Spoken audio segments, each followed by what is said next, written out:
صراحة الخطة قبل فترة وضعت أكو تفاصيل، وكما تعلمون أن القوات يجب أن تعيد تنظيم أنفسها وإعادة لە نێوان لێدوانەکانی حەیدەر عەبادی سەبارەت بە دەستپێکردنی ئۆپراسیۆنەکانی دوای مووسڵ و واقعی ئۆپراسیۆن ڕزگارکردنەوەی حەویجە وەک دەردەکەوێت هاوکاری و هەماهەنگی بۆ پرۆسەیە نەکراوە.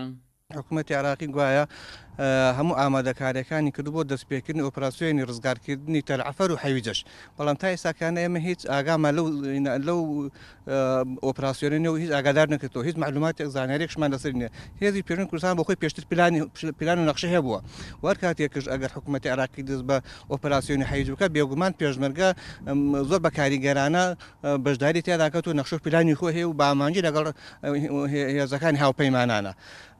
پێشتر پلانمان نەبووە، هیواداری حکوومەتی عراقی بە هامەنجی نەگەر هێزی پێشمەرگە و هامەنجی باشمان نەبێ بۆ ئەوەی بە زووترین کات حەویجە دەست پێ بکات و مەترسیەکانی ئێستاکانی کە لەسەر ماوەی ڕابردووە لەسەر داقوق و دووس خورمات و دوور بخەینەوە.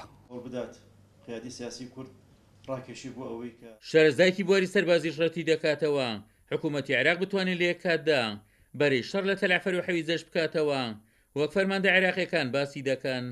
دیارە حەویجە و تەلعەفەر دوو شوێنی جیاواز، دوو سروشتی جیاواز و لە دوو پارێزگای جیاواز ممکن نییە لە یەک کاتێکدا حکوومەتی عێراقیان هێزە ئەمنیەکان بتوانن دووبەری جەنگ لە خۆیان بکەنەوە. لە ڕووی تەکنیکی سەربازی ئەمە شتێکە زەرەر بە ئەو هێزاگەیەنێ و لە هەمان کاتە سەرکەوتووەکەی مەزمون نییە.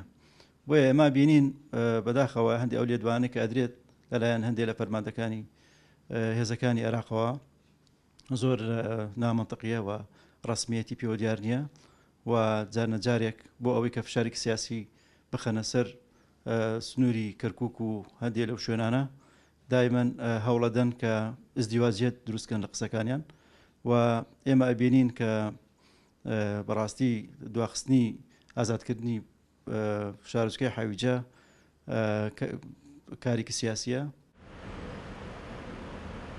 شکستەکانی داعش لە مووسڵ پێگەی داعشی لە حەویجە و زنجیرەچەی حەمرین بە دیوی تکریت و دیالەدا بەهێز کردووە و ئەمە شوای کردووە لێرە و لەوەیە داعش لە ڕیمە فەرزی بچووکەوە پەلامارەکانی درێژە پێبدات. عومەر غەریب، کورسات نیوز، باشووری کەرکووک.